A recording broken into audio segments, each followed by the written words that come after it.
Naquela manhã, Lisboa parecia mais cinzenta do que o habitual. No entanto, o meu estado de espírito era o oposto. Eu, Sofia, estava ocupada a arranjar a gravata do meu marido, Ricardo, que se erguia imponente em frente ao grande espelho do nosso quarto principal. Esta luxuosa casa em Cascais era a testemunha silenciosa da nossa felicidade durante 5 anos de casamento. Ou pelo menos era o que eu acreditava até aquele momento. Querido, tens a certeza de que não queres que te prepare algo para o caminho? A viagem até ao porto é bastante longa de carro. Ofereci-lhe suavemente enquanto lhe dava uma palmada no seu peito largo. Ricardo sorriu. Um sorriso que sempre conseguia derreter o meu coração. Beijou-me a testa longamente. Não é preciso, minha vida, estou com pressa. O cliente no porto pediu uma reunião urgente para esta mesma noite. Este projeto é muito importante para o meu portfólio. Sabes, quero demonstrar ao teu pai que posso ter sucesso sem a sombra do grande nome da tua família. Assenti, sentindo-me orgulhosa. Ricardo era certamente um marido trabalhador, embora na realidade todo o capital para o seu negócio. O jipe topo de gama que conduzia e até os fatos de marca que vestia, tudo tinha sido comprado com o meu dinheiro. Dinheiro dos dividendos da empresa herdada dos meus pais, que agora eu dirigia, mas nunca lhe dei importância. Num casamento, os bens da esposa também são do marido, não é assim? Tem cuidado, querido. Avisa-me quando chegares ao hotel. Pedi-lhe. Ricardo assentiu, pegou nas chaves do carro e saiu. Observei as suas costas desaparecerem por trás da porta de carvalho esculpido. Uma estranha sensação apoderou-se de mim. Um pequeno pressentimento que rapidamente descartei. Talvez fosse apenas a nostalgia de ficar sozinha por uns dias, pensei. Naquela tarde, depois de terminar várias reuniões no escritório, os meus pensamentos voaram para a Laura, a minha melhor amiga desde a universidade. Ontem, a Laura tinha me informado por mensagem que estava internada num hospital em Sintra com uma febre tifoide aguda. A Laura era uma mulher doce que vivia sozinha numa cidade estranha. Frequentemente a ajudava. Inclusive a pequena casa que ocupava em Sintra era uma das minhas propriedades, e eu permitia que vivesse lá gratuitamente por compaixão. Pobre Laura, deve sentir-se muito sozinha ali, murmurei. Olhei para o meu relógio, 14 horas. A minha agenda para a tarde estava vazia. De repente, surgiu uma ideia. Por que não ia visitá-la? Sintra ficava apenas a 1 hora de carro e não havia trânsito. Queria fazer-lhe uma surpresa, levar-lhe a sua sopa de cozido favorita e fruta fresca. Sem pensar mais, chamei o meu motorista pessoal, o José, mas lembrei-me que o José tinha pedido o dia por doença, por isso decidi conduzir eu mesma o meu querido Mercedes vermelho. A viagem até Sintra foi tranquila. Durante todo o caminho, imaginei a cara de alegria da Laura ao ver-me chegar.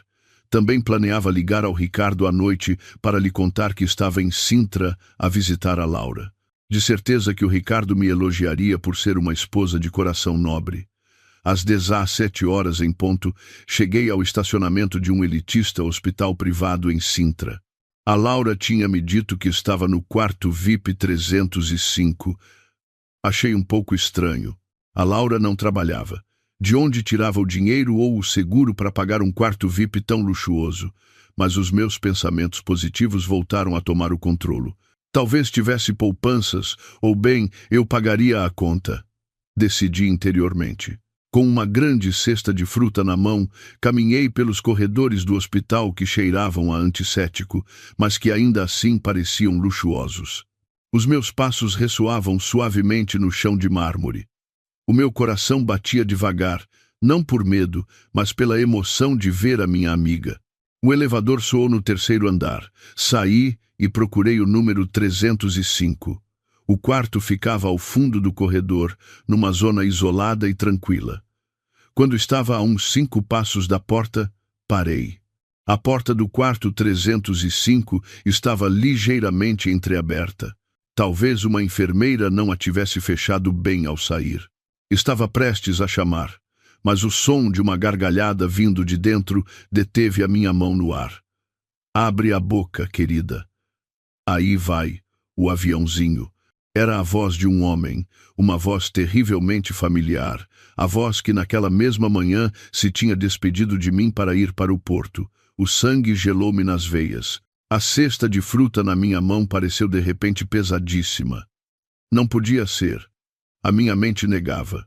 Talvez o Ricardo tivesse passado por aqui, mas ele disse que ia para o porto na direção oposta. Com as mãos a tremer, armei-me de coragem e aproximei-me da fresta da porta. Prendi a respiração e tentei espreitar para dentro. A cena que vi destruiu o meu mundo num instante. Na cama do hospital, a Laura estava sentada, recostada, com um rosto que não tinha nada de pálido. Parecia fresca, vestida com um pijama de cetim, não com uma bata de hospital. E ao seu lado, sentado na beira da cama, estava o Ricardo, o meu marido. Ricardo estava a dar pedaços de maçã à boca da Laura. O olhar do Ricardo. Aquele olhar era o mesmo que ele me dedicava quando nos casamos, cheio de amor, de adoração. Que mimada que é a minha esposa, disse Ricardo suavemente, enquanto limpava um resto de comida do canto dos lábios da Laura com o polegar. Minha esposa. O meu mundo desabou. Senti as pernas fraquejarem e tive de me apoiar na parede para não cair com aquela palavra. Minha esposa. Querido, quando é que vais contar a Sofia? A voz da Laura soava mimada, um pouco queixosa. Estou cansada de ter de nos escondermos assim. Amor.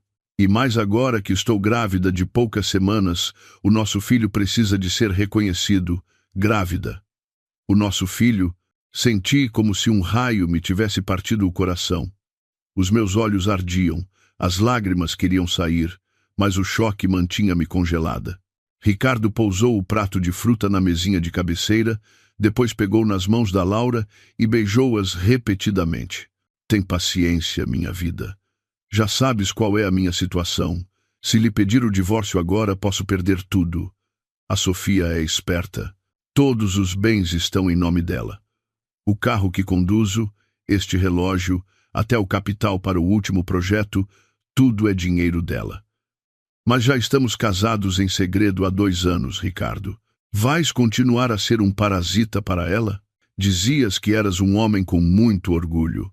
A Laura fez um beicinho. Ricardo riu-se entre dentes. Precisamente pelo meu orgulho. Preciso de juntar capital primeiro. Estou a desviar fundos da empresa da Sofia para a minha conta pessoal aos poucos, através de sobrecustos em projetos fictícios. Tem paciência. Assim que as nossas poupanças forem suficientes para comprar uma casa nova e montar o nosso próprio negócio, dou um pontapé na Sofia. Além disso, já estou farto de fingir ser doce com ela. É demasiado dominante, não como tu que és tão submissa. A Laura soltou uma gargalhada cristalina. Está bem, o meu Ricardo é o mais esperto. Olha, a casa de Sintra é segura. A Sofia não a vai reclamar. É segura, querida. A escritura ainda não está em meu nome, mas a Sofia é tola. Ela pensa que a casa está vazia, não sabe que a amiga pobre que aloja é na realidade a rainha no coração do seu marido. Ambos riram, uma gargalhada que soou como a voz do diabo nos meus ouvidos. Recuei lentamente. Faltava-me o ar, como se o oxigênio do corredor tivesse sido absorvido pela maldade deles. Senti vontade de lhes atirar a cesta de fruta à cara. Queria arrombar a porta, arrancar os cabelos da Laura e esbofetear o Ricardo até lhe caírem os dentes. Sofia, se um inimigo ataca, não contra-ataques com emoção. Ataca quando estiverem desprevenidos, destrói as suas fundações e depois deita o edifício abaixo. Meti a mão trêmula no bolso do meu casaco e tirei o meu telemóvel de última geração. Silenciei o som e ativei o modo de gravação de vídeo. Com cuidado, apontei a lente da câmera para a fresta da porta. Gravei tudo. O rosto do Ricardo a beijar a barriga da Laura. A conversa deles sobre o desfalque dos fundos da minha empresa, a confissão do seu casamento secreto.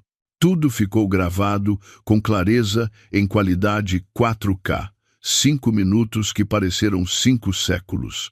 Com provas suficientes, retirei-me. Afastei-me daquela porta passo a passo, contendo os soluços que se afogavam na minha garganta. Ao chegar a uma sala de espera vazia, sentei-me numa fria cadeira de metal. Olhei para o ecrã do meu telemóvel. O vídeo estava guardado em segurança. As minhas lágrimas finalmente caíram, mas apenas por um momento. Sequei-as bruscamente. Não valia a pena chorar por lixo. Então, todo este tempo, murmurei em voz baixa, a minha voz a tremer pela raiva que começava a queimar por completo o meu amor. Todo este tempo estive a criar uma serpente na minha própria cama. E a Laura, a amiga que considerava uma irmã, acabou por ser uma sanguessuga que me apunhalava pelas costas. Lembrei-me de como a Laura chorou no meu ombro a dizer que não tinha dinheiro para comer e eu lhe dei um cartão de crédito adicional. Lembrei-me de como o Ricardo punha sempre a desculpa das horas extraordinárias quando provavelmente se estava a envolver com a Laura na casa que eu comprei com o meu suor. A dor transformou-se lentamente em algo frio e duro. O meu coração congelou. Abri a aplicação do banco no meu telemóvel. Tinha acesso completo a todas as contas, incluindo a conta de operações que o Ricardo geria, porque eu era a dona principal da empresa. Os meus dedos dançaram rapidamente sobre o ecrã. Clique, consultar, saldo da conta do Ricardo. Havia 30.000 euros. Dinheiro que deveria ser para operações de projetos. Clique, consultar, movimentos da conta. Havia muitas transferências para boutiques, joalharias e uma clínica ginecológica em Sintra. Desfrutem das vossas gargalhadas enquanto podem, disse para mim mesma com dureza. Não vou entrar naquele quarto agora. Seria demasiado fácil para eles. Se entrar agora, o Ricardo só pedirá perdão, ajoelhar-se-á e a Laura chorará a suplicar clemência. Isso não é suficiente. Quero que sofram, quero que sintam o que é não ter nada. Quero que o Ricardo volte a ser o homem pobre que era quando o encontrei numa paragem de autocarro há 5 anos. E a Laura, quero que saiba que brincar com o fogo com a Sofia de Magalhães significa queimar-se até se tornar cinzas. Levantei-me, arranjando o meu casaco. O meu rosto era agora uma máscara sem expressão. O meu olhar era afiado, fixo na porta do quarto 305 à distância. Desfrutem da vossa lua de mel no hospital, sussurrei, porque amanhã começa o vosso inferno. Saí do hospital. Dentro do carro, não liguei o motor. Imediatamente liguei ao meu homem de confiança, o Helder, o chefe de informática e segurança da minha empresa. Olá, Helder. A minha voz soava fria e autoritária. Sim, dona Sofia. Que estranho ligar a estas horas. Posso ajudá-la em alguma coisa? Senhor, preciso da sua ajuda esta mesma noite. É urgente e confidencial. Claro, senhora. As suas ordens são a minha prioridade. Primeiro, bloqueie o acesso ao cartão de crédito Platina que o Ricardo tem. Segundo, congele temporariamente a conta de operações que ele gere com a desculpa de uma auditoria interna repentina. Terceiro, prepare a equipa jurídica para uma recuperação de ativos. Houve um silêncio momentâneo do outro lado da linha. O Helder era suficientemente inteligente para não fazer muitas perguntas. Entendido, senhora. Quando executo? Agora, neste mesmo instante. Quero que a notificação apareça assim que ele tentar fazer uma transação. De acordo, procedo. Mais uma coisa, Helder. Encontre o melhor serralheiro e vários seguranças corpulentos. Amanhã de manhã faremos uma visita à casa de Sintra. Entendido, senhora. Desliguei o telefone. O motor do carro rugiu suavemente quando o liguei. Olhei-me no espelho retrovisor. A mulher fraca que tinha chorado no corredor do hospital estava morta.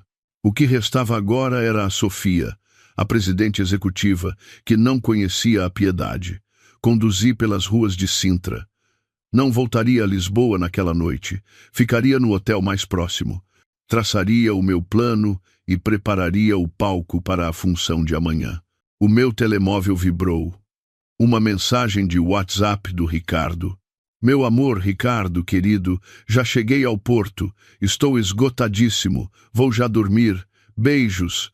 Amo-te. Ri com cinismo ao ler a mensagem. Os meus dedos teclararam uma resposta com calma. De acordo, querido. Descansa bem.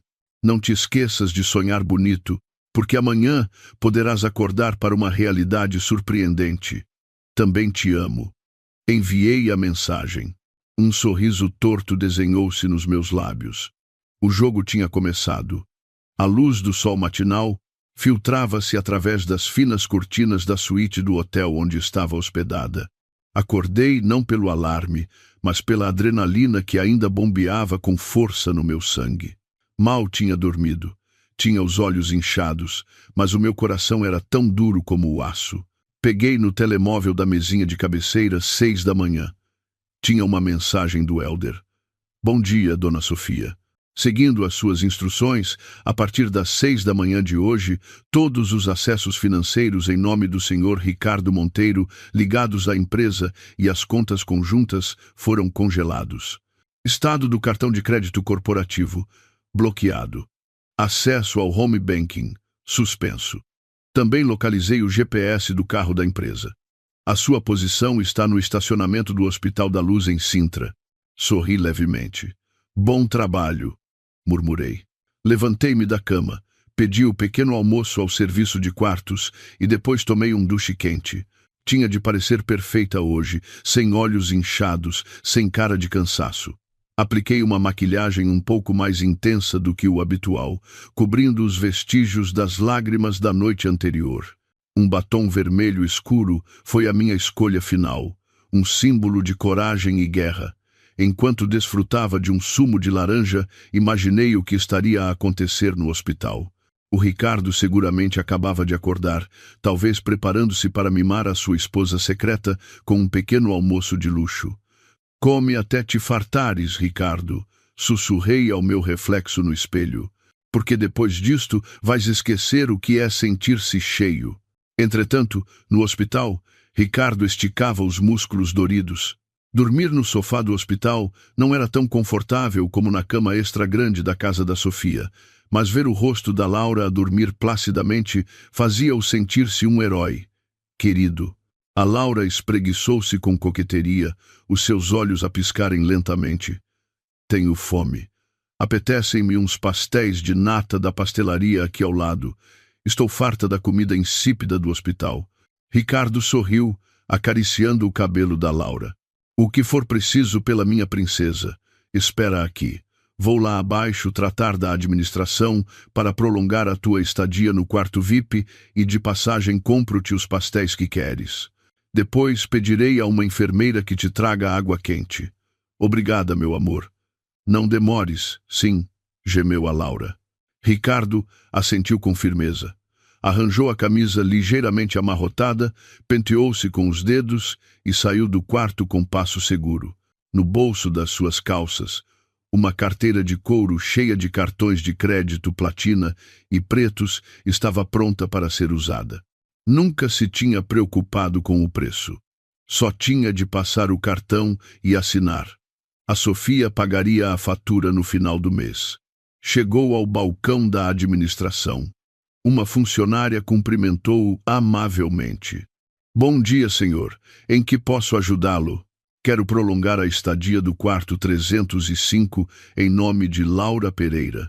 Também quero melhorar o pacote de refeições para o superior e, por favor, adicione as despesas de lavandaria, disse Ricardo com o tom arrogante típico de um novo rico. Claro, senhor. Um momento, enquanto calculo o depósito adicional total. A funcionária teclou rapidamente no computador. O total adicional é de 300 euros para o depósito dos próximos 3 dias e a melhoria de serviços, senhor. Ok. Fácil. Ricardo tirou o seu cartão de crédito preto. O cartão que, na realidade, era um benefício para os diretores da empresa da Sofia. Deixou-o sobre o balcão com um ar de superioridade. A funcionária pegou no cartão e inseriu-o no terminal. Ricardo esperou, batendo com os dedos no balcão, assobiando suavemente. Bip! Bip! A funcionária franziu o sobrolho. Voltou a passar o cartão. Bip, bip, bip. Desculpe, senhor, disse a funcionária com cara de poucos amigos. O cartão foi recusado pelo sistema. Ricardo parou de assobiar. As suas sobrancelhas franziram-se. O que quer dizer? Esse cartão tem um limite de centenas de milhares.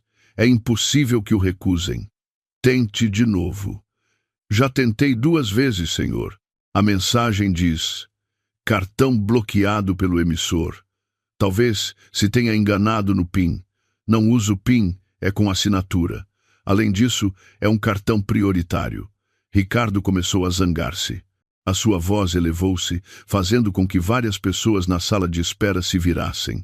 A sua máquina deve estar avariada. A nossa máquina funciona perfeitamente, senhor. Outro paciente acabou de realizar uma transação sem problemas, respondeu a funcionária, começando a mostrar-se ríspida. Ricardo bufou com fastio, abriu novamente a sua carteira e tirou um segundo cartão. O cartão de crédito dourado, da conta conjunta com a Sofia. Use este. A funcionária tentou de novo. Silêncio por um momento. Bip, bip. O mesmo, senhor. Recusado. A mensagem diz: fundos insuficientes. O rosto de Ricardo começou a avermelhar. Um suor frio do tamanho de um grão de bico apareceu nas suas têmporas. O seu coração batia com força. Fundos insuficientes. Impossível. Essa conta continha os fundos operacionais mensais que a Sofia acabara de transferir no dia anterior. Olhe, não brinque comigo.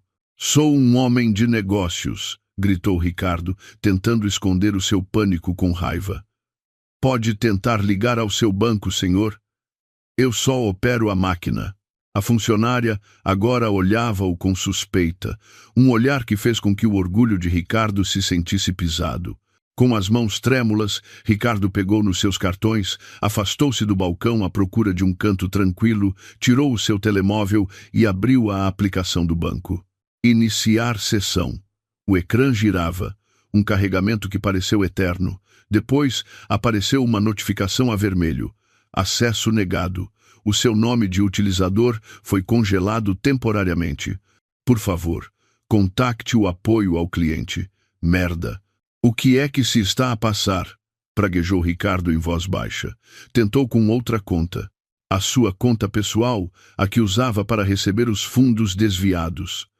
Saldo: 0 euros. Os olhos de Ricardo quase saltaram das órbitas. Os 30.000 euros que tinha visto na tarde anterior tinham se desvanecido. 0. Absolutamente nada. Impossível. Não pode ser um ataque informático. Ricardo começou a entrar em pânico a sério. As suas mãos tremiam violentamente a segurar o telemóvel. A sua mente focou-se imediatamente num nome. Sofia. Será que a Sofia sabia? Não. Impossível. Se soubesse, já me teria confrontado. A Sofia é emocional, não sabe jogar com calma. Isto deve ser um erro do sistema do banco ou uma auditoria do escritório. Ricardo tentou acalmar-se. Tinha de ligar a Sofia. Tinha de agir. Respirou fundo, ajustando o seu tom de voz para soar autoritário, mas um pouco confuso. O meu telemóvel tocou. O nome, meu amor, apareceu no ecrã. Estava a beber um chá quente naquele momento. Deixei tocar 3 vezes antes de atender. Olá, querido. Já te levantaste? Como está o Porto? Cumprimentei-o com um tom alegre e fingido. Olá, minha vida. A voz do Ricardo soava entrecortada. Sim, acabei de acordar. Olha, Sofia, queria perguntar-te, há algum problema no escritório ou alguma auditoria surpresa do banco? Perguntei com tom inocente. Não, que eu saiba, querido. Tudo corre sobre rodas. Por quê? É que é muito estranho. Ia pagar, convidar um cliente para tomar o pequeno almoço no hotel, mas todos os meus cartões de crédito foram recusados. O home banking também não funciona.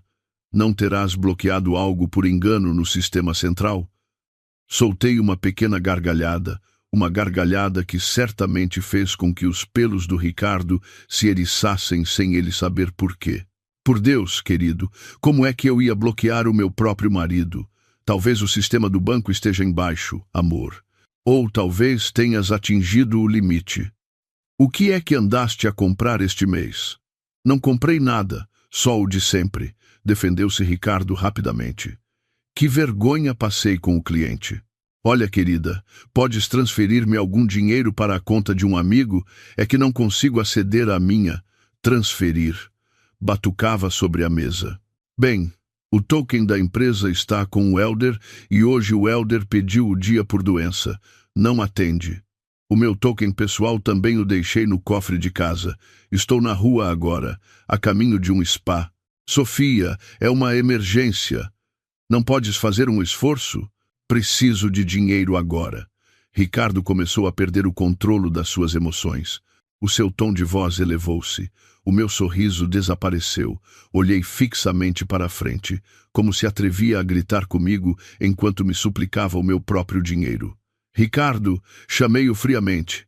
Por que é que me gritas? És tu que vais em viagem de negócios, sem preparativos de dinheiro, e me culpas a mim. Além disso, estás no porto a tratar com um cliente. O cliente não pode cobrir por agora, ou será que não estás com nenhum cliente?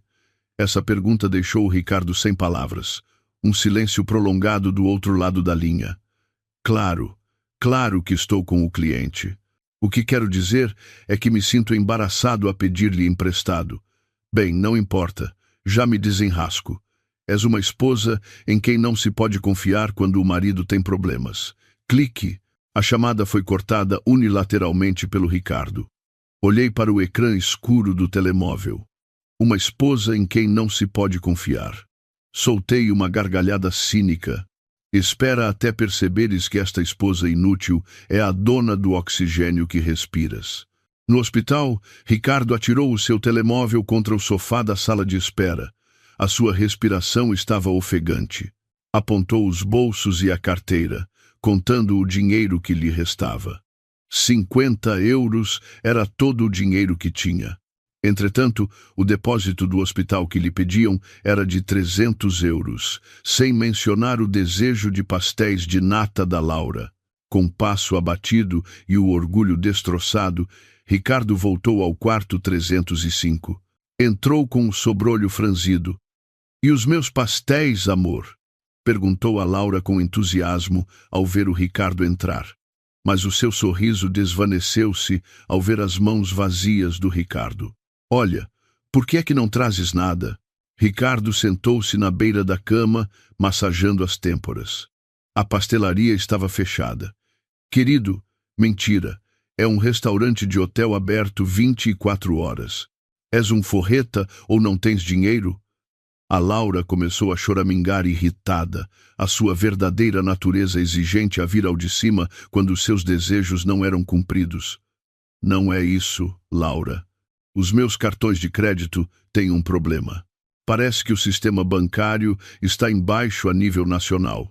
Não consigo levantar dinheiro", desculpou-se Ricardo, relutante em admitir que lhe tinham bloqueado o acesso. "E então, o que é que eu como? A sopa do hospital não me agrada." A Laura atirou-lhe uma almofada. "Come o que há. Depois à tarde procuro um empréstimo", gritou Ricardo. O estresse fez-lo gritar sem querer com a mulher que supostamente amava. A Laura ficou petrificada. Os seus olhos encheram-se de lágrimas. "Gritas comigo. És um cruel. Antes prometias-me o mundo inteiro e agora nem sequer és capaz de me comprar uns pastéis de nata." O ambiente no quarto 305 aqueceu. Uma pequena discussão começou a gestar-se. Entretanto, lá fora, a verdadeira tempestade estava a aproximar-se. 10 da manhã. Já tinha completado a minha saída do hotel. O meu Mercedes vermelho deslizava pelas ruas de Sintra em direção a uma zona residencial nos arredores. Atrás de mim, uma carrinha preta seguia-me. Dentro iam o Elder, 2 seguranças com uniformes pretos e um serralheiro. O meu destino não era o hospital. Deixaria o Ricardo apodrecer ali com a sua confusão. O meu destino era o covil dos ladrões, a casa minimalista e moderna na exclusiva zona residencial onde a Laura vivia. Essa casa foi uma das minhas primeiras propriedades imobiliárias. Comprei-a pronto antes de me casar com o Ricardo e, estupidamente, por pena da Laura, que me disse que a tinham despejado do seu apartamento alugado, permiti-lhe viver ali. Afinal, o lugar tinha se tornado o seu ninho de amor. O meu carro parou mesmo em frente a um alto portão preto. A casa parecia tranquila. Claro, os seus ocupantes estavam em retiro romântico no hospital. Saí do carro com óculos de sol. O Elder e a sua equipa desceram imediatamente e colocaram-se atrás de mim. "É essa a casa, senhora?" perguntou o Elder. "Sim, essa é a minha casa, manchada por lixo", respondi secamente. O segurança da urbanização, ao ver o nosso grupo, aproximou-se com cara de alerta. "Desculpem, senhora. O que desejam? Quem é a senhora?" Tirei os óculos de sol e olhei para o segurança. "Sou Sofia de Magalhães, a legítima proprietária desta casa. Quero entrar na minha propriedade. Vai impedir-me?" O segurança ficou atônito. Reconhecia o apelido de Magalhães, uma família proprietária de muitos ativos na zona. "Oh, desculpe, dona Sofia, mas a senhora Laura não avisou de nenhuma visita." "A Laura é apenas uma ocupante gratuita aqui, senhor, e hoje o seu tempo de ocupação terminou." Cortei-o com firmeza. Voltei-me para o serralheiro. "Senhor, abra a fechadura. Se for difícil, arrombe-a. Eu pagarei os danos." "Às suas ordens, senhora." O som de um berbequim e de uma serra quebrou o silêncio matinal da luxuosa urbanização. Os vizinhos começaram a espreitar pelas janelas, mas não me importei. Mantive-me direita, com os braços cruzados. Clique. O portão abriu-se. Entrei no pátio. A relva estava bem cuidada. Ali estava estacionada a mota desportiva do Ricardo. A mota que, segundo ele, tinha vendido há 1 ano. Mentira atrás de mentira continuava a vir à tona. Chegamos à porta principal. O serralheiro voltou ao trabalho. Em pouco tempo, a porta de carvalho abriu-se de par em par.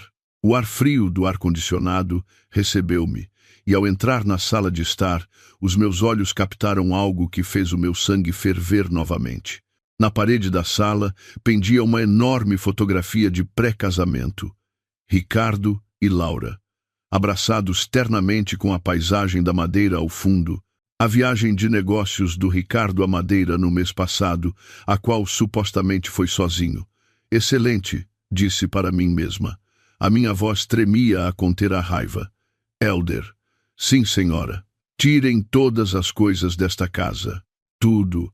A roupa, os móveis, estas fotos nojentas, metam tudo num caminhão ou simplesmente amontoem no jardim da frente.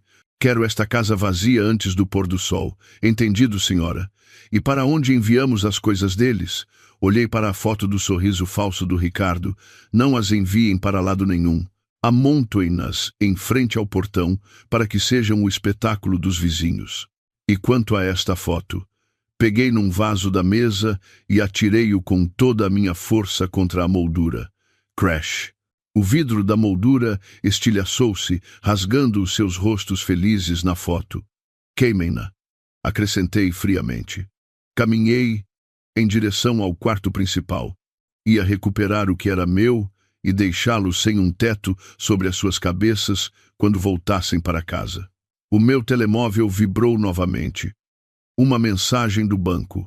Notificação de tentativa de transação falhada no Hospital da Luz, no valor de 1.500 euros com o cartão de crédito Platina. O Ricardo estava a tentar pagar algo caro, talvez uma intervenção ou simplesmente um depósito forçado. Estava a começar a entrar em pânico. Sorri com satisfação. "Luta, Ricardo. Isto é só o começo." Os meus passos pareciam pesados, mas firmes ao entrar no quarto principal daquela casa. Um intenso aroma do perfume Jo Malone, variedade English Pear, invadiu as minhas narinas. O mesmo perfume que eu costumava usar. Aparentemente, a Laura não só queria roubar-me o marido, queria ser eu. O quarto estava desarrumado, com roupa espalhada pelas cadeiras e restos de maquilhagem na penteadeira. Num canto, um grande armário de madeira de teca erguia-se imponente. Abri-o bruscamente. Uma fileira de malas de marca saudou os meus olhos. Uma Birkin da Hermès, uma Classic Flap da Chanel, uma Neverfull da Louis Vuitton, malas cujos preços equivaliam ao de um carro utilitário, perfeitamente alinhadas. O meu coração apertou-se ao reconhecer uma mala Saddle da Dior, de cor cinzenta. Era a mala que eu tinha andado à procura no mês passado em minha casa. O Ricardo disse-me que talvez se tivesse perdido na arrecadação. Afinal, a mala estava aqui, a ser usada pela sua amante. Maldito sejas, murmurei em voz baixa. Tirei as malas uma a uma, atirando-as para o chão como se fossem lixo. Elder, gritei. Elder entrou apressadamente. Sim, senhora. Carregue todas estas malas. São da minha propriedade. Leve-as para o meu carro. Não as misture com a sucata que vamos deitar para o jardim. Entendido, senhora. Assim que o armário ficou vazio, os meus olhos pousaram num pequeno cofre de metal escondido na parte inferior, coberto por um monte de mantas. Um cofre digital. Agachei-me em frente a ele. O meu coração batia com força. O que é que o Ricardo escondia aqui? Tentei adivinhar a combinação. A data de nascimento do Ricardo. Erro. A data de nascimento da Laura. Consultei os dados dos recursos humanos no meu telemóvel. A Laura tinha se candidatado a um emprego no meu escritório uma vez. Inseri a data. Erro. A data do nosso casamento. Erro. Parei um momento a tentar pensar como o Ricardo. O Ricardo era narcisista, mas também sentimental à sua maneira estranha. Ou talvez fosse simplesmente estúpido. A minha mão estendeu-se e digitei 6 dígitos. A data em que começaram a namorar. Lembrava-me dessa data porque a tinha visto numa pequena tatuagem no pulso do Ricardo que ele tinha feito no mês passado. Disse que era apenas arte. Tit, tit, clic. A luz indicadora tornou-se verde. A porta do cofre abriu-se lentamente. Prendi a respiração. Os meus olhos arregalaram-se ao ver o seu conteúdo. Não era apenas dinheiro. Dentro do cofre havia maços de notas, talvez uns 10.000 euros em dinheiro. Mas não foi isso que fez o meu sangue ferver. Por cima das notas havia 2 pequenos livros, um verde escuro e outro grená, um livro de família, e por baixo uma certidão de casamento secreto. As minhas mãos tremeram ao pegar nos documentos. Abri-os. A foto do Ricardo e da Laura, um ao lado do outro, com um fundo azul, sorrindo amplamente. A data do seu casamento era de há 2 anos. 2 anos, sim. Sim. Uma lágrima caiu sem permissão, aterrando exatamente sobre o rosto do Ricardo na foto. 2 anos a dormir ao lado de um traidor, 2 anos a financiar a vida da sua segunda esposa sem saber. Por baixo da certidão encontrei um pequeno caderno preto, um livro de contabilidade. Abri-o. Continha a caligrafia esmerada do Ricardo. Janeiro de 2023. Levantado dinheiro. Projeto Sintra, 2.500 euros. Depositado na conta da Laura. Compra de colar. Março de 2023. Sobrecusto fornecedor catering. Escritório, 800 euros. Entrada para o carro da irmã da Laura. Junho de 2023. Venda do anel de diamantes da Sofia, supostamente perdido. 10.000 euros para férias em Albufeira. Faltou-me a respiração. O meu peito oprimia-se dolorosamente. O anel da minha avó, perdido há 1 ano. O Ricardo disse que provavelmente me tinha caído ao lavar as mãos num centro comercial. Até fingiu pânico enquanto me ajudava a procurá-lo. Afinal, ele tinha-o roubado. Vendeu a herança dos meus antepassados para financiar umas férias para esta prostituta. A raiva que ardia em mim transformou-se num frio mortal. Já não sentia tristeza, sentia nojo. Peguei no meu telemóvel, fotografei todas as páginas do caderno, a certidão de casamento secreto e os maços de dinheiro. Isto não era apenas uma prova de infidelidade, era uma prova de um crime, desfalque de fundos, roubo doméstico e falsificação de relatórios financeiros. Não só vais ficar na ruína, Ricardo, sussurrei ao caderno preto, vais apodrecer na prisão. Esvaziei o conteúdo do cofre, metendo o dinheiro, os documentos e algumas joias de ouro que ali havia na minha pasta de trabalho. Quando saí do quarto, a sala já estava completamente vazia. O Elder e a sua equipa trabalhavam incrivelmente rápido. O sofá, a televisão, a mesa de jantar, tudo tinha sido retirado. A casa era agora apenas um eco de paredes nuas. Já está tudo limpo, senhora, informou o Elder. Assenti. Bem, agora mude todas as fechaduras, acorrente o portão com a corrente mais grossa que encontrar. Coloque uma placa na entrada. Vende-se urgente. Entendido, senhora. E as coisas da Laura no jardim? Caminhei até ao terraço. Na relva verde, amontoava-se agora uma montanha de lixo composta pela roupa da Laura, sapatos, móveis de plástico e cosméticos. Os vizinhos começavam a congregar-se atrás dos portões, cochichando e apontando. Olhei para o monte. Deixem-no aí. Se chover, que se molhe.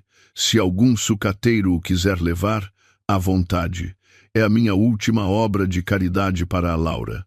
Entretanto, no Hospital da Luz, o Ricardo estava sentado numa cadeira da cafetaria com cara de poucos amigos.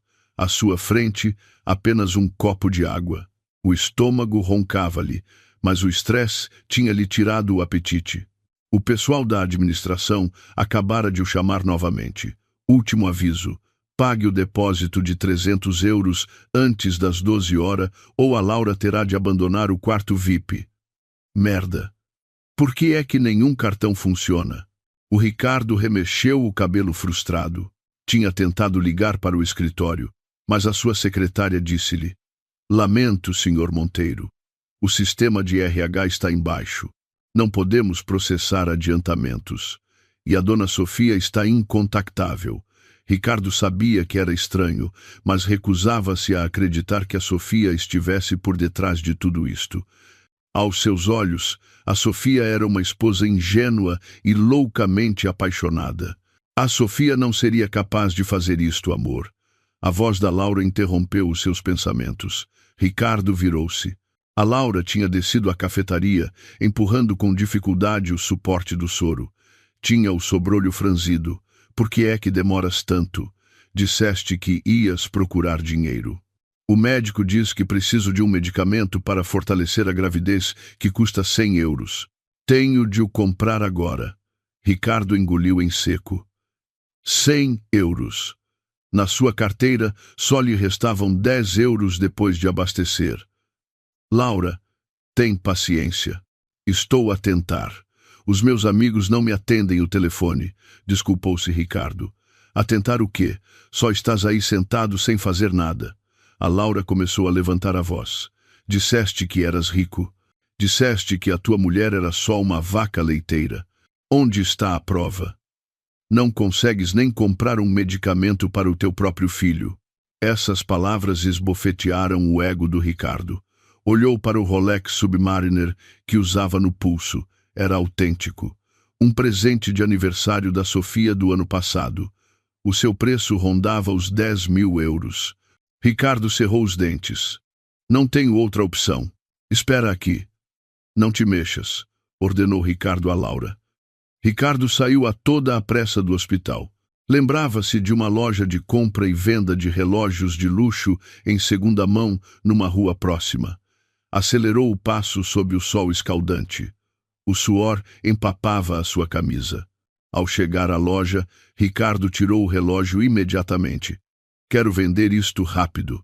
Preciso de dinheiro, disse Ricardo ao dono. Um homem de meia idade com óculos.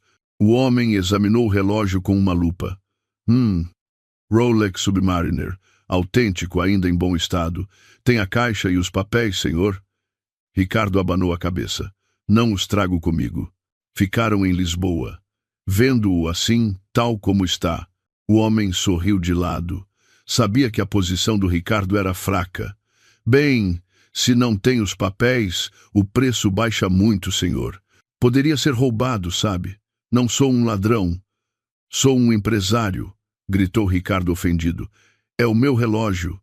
Sim, senhor, acredito, mas as regras são as regras. Sem papéis, só posso oferecer-lhe 1.000 euros. O quê? Os olhos de Ricardo arregalaram-se. Estás louco? O seu valor de segunda mão é de pelo menos 7.000. Isso se estivesse completo, senhor. Sem papéis é o que há. Ou aceita ou deixa. Ricardo cerrou os punhos.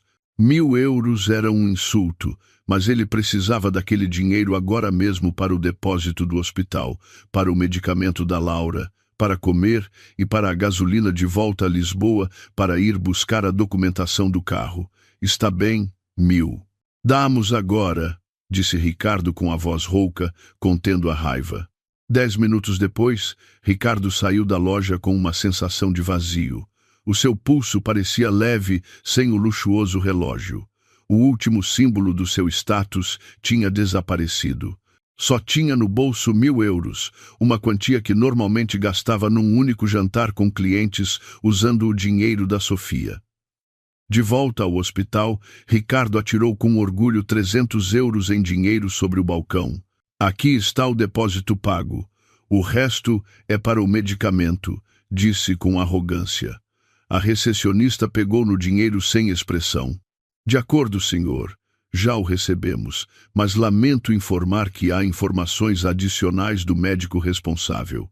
Agora que a condição da senhora Laura parece ter uma pequena complicação, ela precisará de mais 3 dias de observação. O custo estimado aumentou para cerca de 2.000 euros a mais. Ricardo sentiu que ia desmaiar. Do dinheiro da venda do relógio, só lhe restavam 700 euros. Se pagasse tudo, ficaria sem nada outra vez. Ok, já pago o resto. O importante é que a atendam agora. Ricardo caminhou de volta ao quarto VIP. Ao entrar, a Laura estava ocupada com o seu telemóvel. Ricardo! Gritou a Laura em pânico ao vê-lo. O seu rosto estava pálido como papel, mais pálido do que quando estava doente. O que se passa? Dói-te a barriga outra vez? Perguntou Ricardo preocupado. Não, é isto. Uma vizinha da casa de Sintra enviou-me um vídeo para o grupo de WhatsApp da urbanização. A Laura estendeu-lhe o telemóvel com as mãos a tremer. Ricardo arrebatou-lhe. No ecrã, reproduzia-se um vídeo amador. O vídeo mostrava a casa da Laura em Sintra. O portão estava aberto de par em par. No jardim da frente, montes de roupa e móveis amontoavam-se como lixo. E o mais chocante, uma grande placa vermelha estava pregada em frente ao portão. Propriedade privada sob vigilância da proprietária Sofia de Magalhães.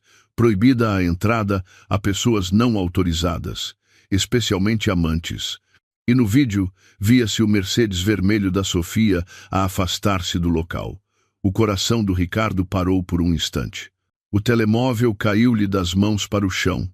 Sofia, murmurou Ricardo, o seu rosto tão branco como papel. Ela sabe que estou em Sintra. Ricardo, essas são as minhas coisas, as minhas malas, a minha roupa. Por que é que deitam tudo fora como se fosse lixo? Gritou a Laura histericamente. Disseste que a casa era segura. Disseste que a Sofia era tola. Agora sou uma sem-abrigo, Ricardo. Ricardo recuou um passo, chocando contra a parede. As suas pernas fraquejavam. A verdade atingiu-o como um caminhão. O acesso bancário bloqueado, os cartões de crédito anulados, a casa assaltada. A Sofia estava em Sintra. Não era uma coincidência do sistema, era a guerra. Ricardo procurou rapidamente o seu próprio telemóvel. Tinha de ligar a Sofia. Tinha de negar. Tinha de virar a situação. Ao marcar para a minha mulher, o telefone foi atendido. Olá, querido. A voz da Sofia soava calma, demasiado calma. Ao fundo, Ricardo podia ouvir o som de música clássica e o suave ronronar de um motor de carro. Sofia, onde estás? Gritou Ricardo sem rodeios. Estou a caminho de Lisboa, querido. Por que é que soas tão alterado? Não mintas. Estiveste na casa de Sintra. Deitaste fora as coisas da minha amiga. O que é que isto significa? Houve uma pequena gargalhada fria do outro lado da linha, uma gargalhada que lhe arrepiou os pelos. Ah, então admites que é a casa da tua amiga. Não me disseste que estavas no porto? Cheque-mate. Ricardo ficou em silêncio. A sua boca abriu-se, mas não saiu nenhum som. Ricardo, a voz da Sofia tornou-se afiada como uma lâmina. Como é que te sentes a vender o teu querido Rolex numa casa de penhores? Avaliaram-no muito baixo, não foi? Que pena. Era uma edição limitada. Ricardo gaguejou. Sentia-se como se tivesse sido despido. A Sofia sabia tudo, cada movimento. Sei tudo, Ricardo. Sei do aviãozinho. Sei desse filho bastardo. Sei da certidão de casamento secreto no cofre e sei do anel da minha avó que vendeste. Silêncio. Só se ouvia a respiração ofegante do Ricardo. Escuta-me bem, Ricardo, continuou a Sofia, o seu tom cheio de poder. Desfruta dos 700 euros que te restam na mão, porque é o último dinheiro que vais tocar na tua vida. Não te atrevas a voltar à minha casa em Cascais. As fechaduras já foram mudadas e os seguranças têm a tua foto com a ordem de te proibir a entrada. Sofia, espera. Podemos falar sobre isto? Posso explicar, suplicou Ricardo. As suas lágrimas começaram a cair por puro medo. Explica isso ao juiz, Ricardo. Vemo-nos no inferno terreno que acabei de construir para ti. Clique. A ligação foi cortada. Ricardo deslizou até ao chão do hospital. O seu telemóvel escapou-lhe das mãos. O seu mundo escureceu. À sua frente, a Laura continuava a gritar histericamente, lamentando as suas malas de imitação que tinham sido descartadas. Mas Ricardo já não a ouvia. Nos seus ouvidos só ressoava uma frase: vemo-nos no inferno terreno. O ambiente dentro do jipe topo de gama era silencioso, mas tenso. O ar parecia pesado, como se estivesse cheio de pólvora prestes a explodir. Ricardo conduzia com as mãos rígidas, agarrado ao volante. O seu olhar estava perdido na autoestrada que se estendia à sua frente, enquanto a sua mente era um turbilhão de medo, negação e os últimos vestígios de arrogância. Ao seu lado, a Laura estava sentada a abraçar os joelhos. O seu rosto continuava pálido. Tinham-lhe tirado a via à força a seu pedido. Decidiram abandonar o hospital, apesar da proibição do médico. A razão era simples. O dinheiro deles estava a esgotar-se. Da venda do relógio de Ricardo, só restavam 600 euros, depois de pagar as despesas administrativas e a gasolina. Querido, vai um pouco mais devagar. Dói-me a barriga com tantos solavancos, protestou a Laura em voz alta. Cala-te, Laura. Estou a pensar, retorquiu Ricardo sem olhar para ela. Temos de chegar a Lisboa antes que o escritório feche. Tenho de ir à sede. Tenho de falar com a Sofia antes que ela envenene a mente de todos. Tens a certeza de que a Sofia vai querer ver-te? Por telefone, ela soava assustadora. Amor, sussurrou a Laura, começando a acobardar-se. A Sofia só está a gabar-se. Conheço-a há 5 anos. É uma mulher fraca que precisa de um homem. De certeza que está zangada agora. Se eu for, peço desculpa. Ajoelho-me aos pés dela. De certeza que cede. No máximo terei de fingir que choro um pouco, disse Ricardo, tentando convencer-se a si mesmo. Soltou uma gargalhada oca. Além disso, esta empresa também cresceu graças à minha contribuição. Os clientes confiam em mim, não na Sofia. Se ela me despedir, a empresa dela vai à falência. Ela precisa de mim. A estupidez e o ego masculino são realmente extraordinários. Ricardo esquecia-se de que era ele quem sempre precisara do grande nome da Sofia para se poder sentar à mesa de negociações. 3 horas depois, na urbanização de Cascais, o carro de Ricardo virou para entrar no luxuoso complexo residencial. O seu coração batia com força ao ver o telhado da sua opulenta casa a espreitar por entre as árvores. Aquela casa era o seu palácio, o lugar onde se sentia um rei. Mas quando o carro se aproximou do portão de 3 metros de altura, Ricardo travou a fundo. O portão estava fechado e seguro com uma enorme corrente de ferro. Na guarita de segurança não estava o Sr. Manuel, o amável e idoso vigilante, mas sim 2 homens corpulentos, com uniformes pretos justos e óculos de sol. Ricardo buzinou insistentemente. Um dos homens grandes saiu da guarita, aproximou-se do carro tranquilamente. O seu rosto era inexpressivo. Ricardo baixou a janela. "Abram a porta. Sou o dono da casa", gritou Ricardo. O homem inclinou-se ligeiramente para ver o rosto de Ricardo e depois olhou para uma foto que segurava na mão. Abanou a cabeça. "Lamento, tem a entrada proibida nesta zona." "O quê? Estás louco? Sou o Ricardo, o marido da dona Sofia. Afasta-te ou atropelo-te." Ameaçou Ricardo com o rosto avermelhado. "Força! Se quiser chocar contra um portão de aço, senhor, o seu carro ficará destruído e o senhor voltará para o hospital", respondeu o homem com calma. "As instruções da proprietária, a dona Sofia de Magalhães, são que o senhor Ricardo e a menina Laura estão proibidos de pôr um pé nesta propriedade. Esta também é a minha casa, são bens comuns." O homem mostrou-lhe uma fotocópia colada na guarita. Era uma cópia do acordo pré-nupcial. Segundo o documento legal, esta casa é 100% propriedade da dona Sofia, herança dos seus pais. O senhor não tem nenhum direito. "E isto", o homem apontou para 2 grandes malas no passeio, cobertas de pó. "São os seus pertences pessoais, senhor. Roupa de trabalho e roupa interior. O resto foi confiscado como prova de desfalque." Ricardo olhou para as 2 malas com olhos vidrados. Só isso. 5 anos de vida de luxo e só saía com 2 malas de roupa usada. "Querido, os vizinhos estão a olhar para nós", sussurrou a Laura envergonhada. Era verdade. Vários carros de vizinhos que passavam abrandavam a velocidade. As pessoas viam Ricardo retido fora do seu próprio portão como um mendigo. Os cochichos começaram e uma imensa vergonha percorreu as costas de Ricardo. "Merda!" Ricardo bateu no volante. Não tinha outra opção. Não podia enfrentar aqueles 2 seguranças gigantes. "Vamos para o escritório agora." Ricardo virou o volante bruscamente, dando meia volta e deixando para trás o seu palácio, agora fechado para sempre. Edifício de escritórios na Avenida da Liberdade, 25 grau andar, sede da de Magalhães Global. Ricardo entrou no átrio com passo decidido. Usava a mesma camisa do dia anterior, amarrotada e com cheiro a suor, mas tentava manter o queixo erguido. A Laura seguia-o com a cabeça baixa, receosa de ser reconhecida pelos seus antigos colegas de trabalho. Ricardo dirigiu-se aos torniquetes automáticos.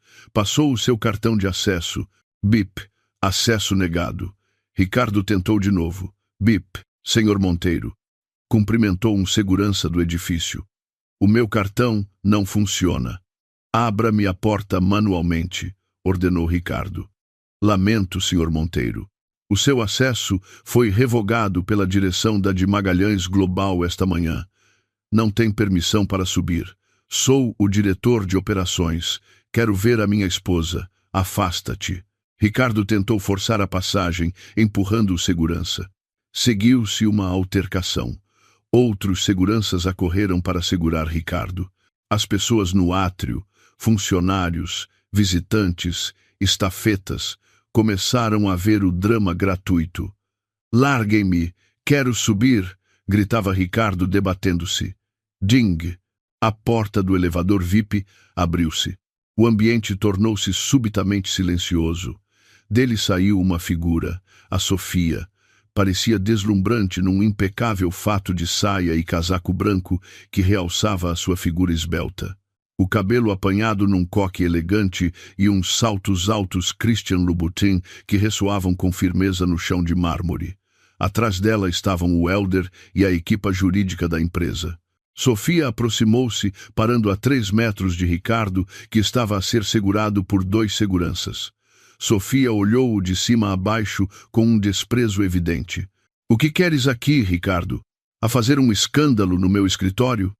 A voz da Sofia era calma, mas retumbava no átrio silencioso.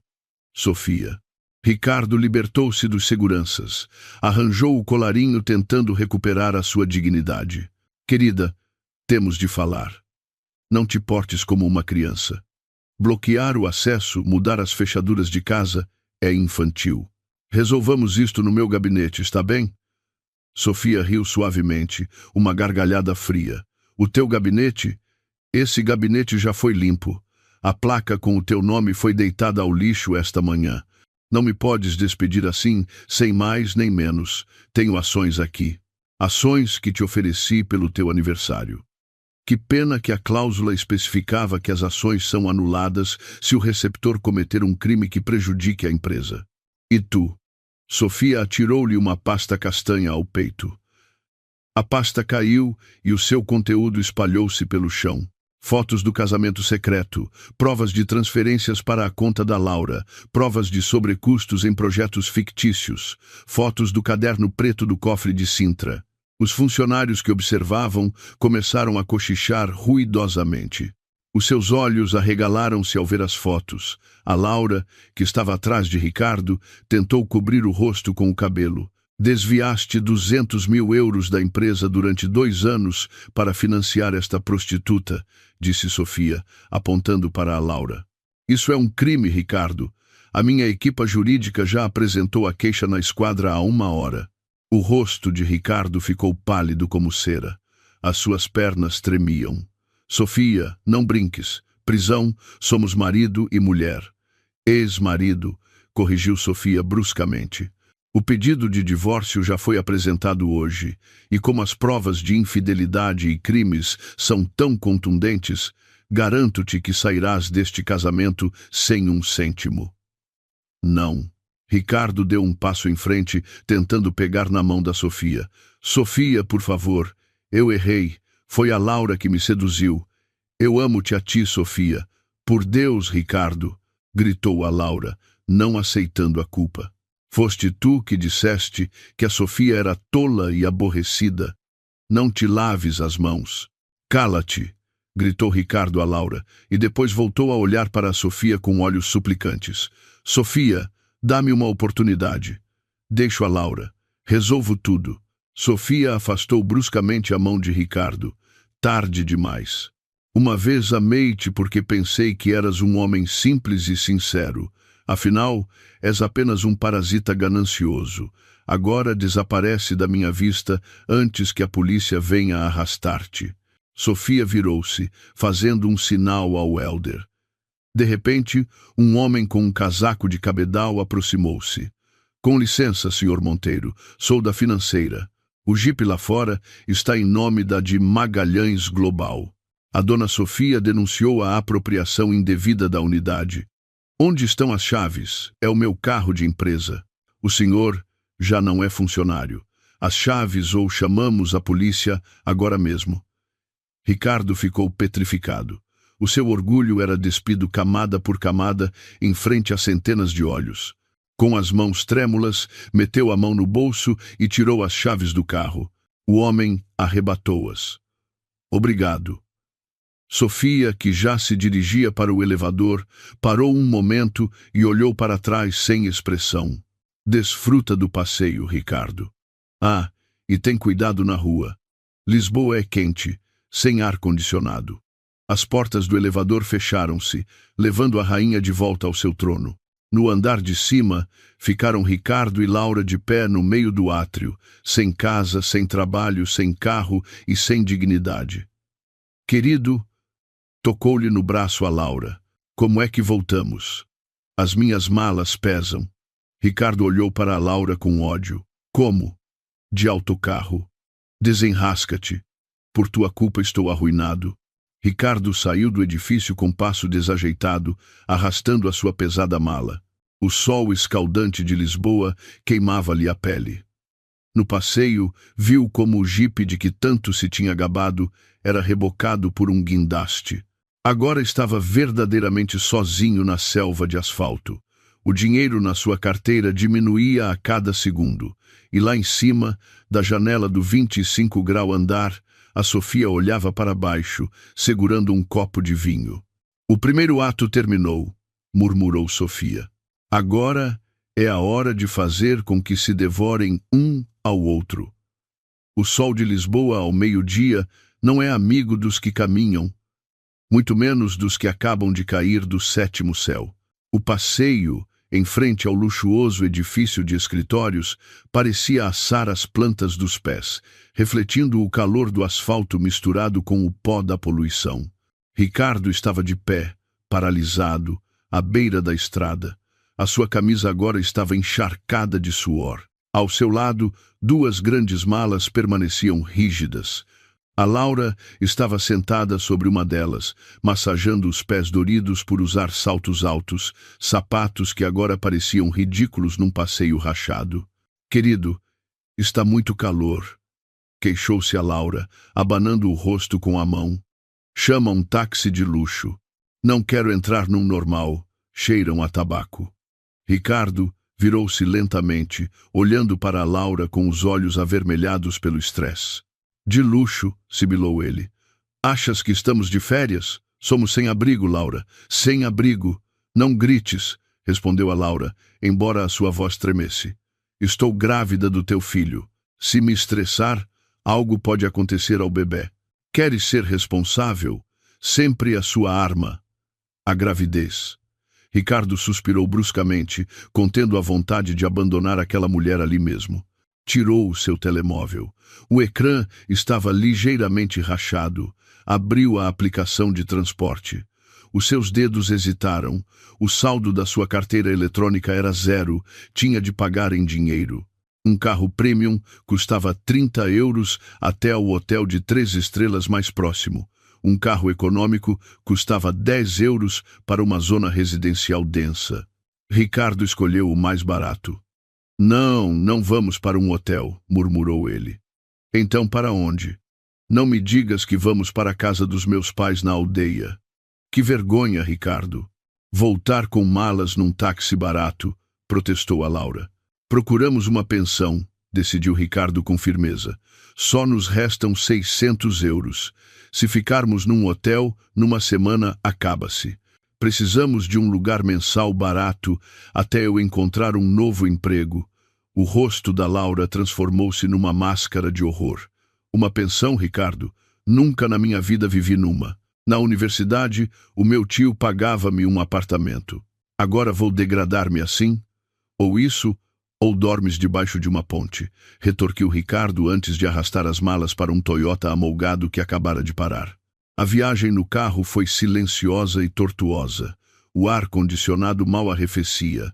O cheiro a ambientador de citrinos enjoava a Laura. Durante o trajeto, Ricardo procurava freneticamente em portais de internet quarto casal barato Lisboa. As opções eram limitadas.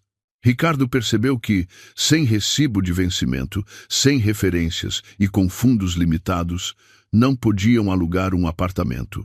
A escolha recaiu numa pensão num beco estreito no bairro da Amadora. Rua do Esquecimento, número 4, leu o taxista com voz hesitante. Senhor, acho que o carro não consegue entrar até a porta. O beco é muito estreito. Deixe-nos na entrada do beco, respondeu Ricardo, resignado. Ao chegarem, a realidade esbofeteou-os com mais força. Desceram na boca de um beco sujo, água estagnada e escura enchia as poças. O cheiro a esgoto misturava-se com o de fritos de um bar próximo. Ricardo, estás a falar a sério? A Laura tapou o nariz. Ao Ricardo já não lhe importava. Os seus olhos encheram-se de lágrimas ao olhar para o corredor escuro que tinham pela frente. Anda, ordenou ele. Ricardo arrastou as duas pesadas malas sozinho, já que a Laura se recusava a tocá-las. As rodas das luxuosas malas rangiam tristemente sobre o pavimento irregular. Tornaram-se o centro das atenções. Mães em roubo de casa, pais a jogar as cartas. Todos os olhos estavam postos neste estranho casal. Um homem com uma camisa de marca amarrotada, uma mulher com um vestido bonito e uma mala de design, a arrastar malas por um beco sórdido. Com licença, senhora, perguntou Ricardo a uma mulher que estendia a roupa. Onde fica a pensão da dona Carmen? A mulher olhou de cima a baixo e apontou para uma casa de 2 andares com tinta verde a descascar no final do beco, a da porta enferrujada. Chegaram em frente à casa. Uma placa de contraplacado dizia: Pensão Carmen, aceitam-se casais. Ricardo bateu na porta de ferro. Saiu uma mulher corpulenta de meia-idade com rolos no cabelo. Procura um quarto? Perguntou sem rodeios. Sim, senhora. Tem algum livre? Perguntou Ricardo educadamente, baixando o seu habitual tom autoritário. Resta um no 2º andar, o do fundo, sem ar-condicionado, casa de banho privada, mas com sanita turca. A luz é pré-paga e a água paga-se à parte. 10 euros por mês. O aluguer é de 300 euros por mês, com 100 de calção. Tem de se pagar tudo adiantado. 300 euros? Exclamou a Laura, em voz baixa. Isso é o que me custa um tratamento facial, Ricardo. Tão barato, de certeza que é horrível. A dona Carmen fuzilou-a com o olhar. Olha, menina, se queres algo bom, vai para um hotel. Isto é o que há. Queres ou não, a lista de espera. Ricardo apressou-se a agarrar o braço da Laura. Queremos, senhora. Ficamos com ele. Podemos vê-lo? Subiram ao 2º andar por uma estreita escada em caracol de ferro oxidado. O quarto media 3 por 3 metros. Pequeno, muito pequeno para eles. As paredes estavam pintadas de um azul desbotado. Havia manchas de umidade no teto. O mobiliário consistia num fino colchão de espuma no chão, um armário de plástico com a porta torta e uma pequena ventoinha que zumbia ruidosamente. A casa de banho era ainda mais deprimente. Um chuveiro com uma cortina de plástico rasgada e, sim, uma sanita turca. A Laura recuou um passo, contendo as náuseas. Ricardo, não consigo. Juro que não consigo. Cheira a umidade. O colchão é finíssimo. Vão doer-me as costas. Estou grávida. Ricardo olhou para o quarto com o coração destroçado. Este era o ponto mais baixo da sua vida, mas olhou para a sua carteira. Senhora, aqui tem o dinheiro. 400 euros, o aluguer de um mês e a calção. Instalamo-nos agora mesmo, disse Ricardo, entregando as notas à dona Carmen. Ricardo, protestou a Laura. Cala-te, Laura. Entra, gritou Ricardo. A sua voz ressoou no corredor. Quando a dona Carmen se foi, Ricardo fechou a porta com estrondo, tirou a gravata, atirou-a para o chão e deixou-se cair no duro colchão. A Laura continuava de pé junto à porta, a soluçar. És um cruel.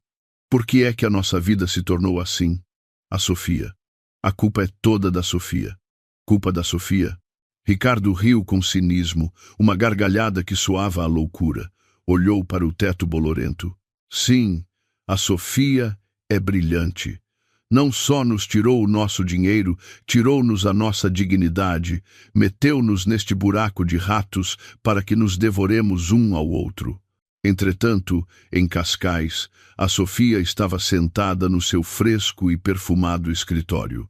À sua frente, o Hélder apresentava-lhe o último relatório. Relatório de vigilância do primeiro dia, senhora, disse o Hélder. Sofia bebeu o seu chá de camomila. Lemou. Os alvos Ricardo e Laura foram vistos a registarem-se numa pensão barata na zona da Amadora por volta das 15 horas. Quarto sem ar-condicionado. Ambiente densamente povoado. Sofia sorriu levemente. Amadora. Essa zona tem engarrafamentos, é quente e barulhenta, uma excelente escolha para treinar a paciência. Relativamente à lista negra laboral, continuou o Hélder. Já difundi informações informais à rede de RH de empresas concorrentes e parceiros comerciais. O rumor é que são candidatos com problemas legais, desfalque de fundos e graves violações éticas. É quase certo que nenhuma empresa solvente se atreverá a contratar o Sr. Monteiro. Bem, certifica-te também de que não consigam aceder a empréstimos online. Os seus dados já estão na lista de vigilância de crédito pelos cartões não pagos, certo? Sim, senhora. A sua pontuação de crédito é desastrosa. Sofia pousou a sua chávena de chá, levantou-se e caminhou até a grande janela que dava para a sua impecável piscina. Elder, sabes o que é que mais dói a uma pessoa arrogante? Perguntou Sofia sem se virar. Perder a sua fortuna, senhora.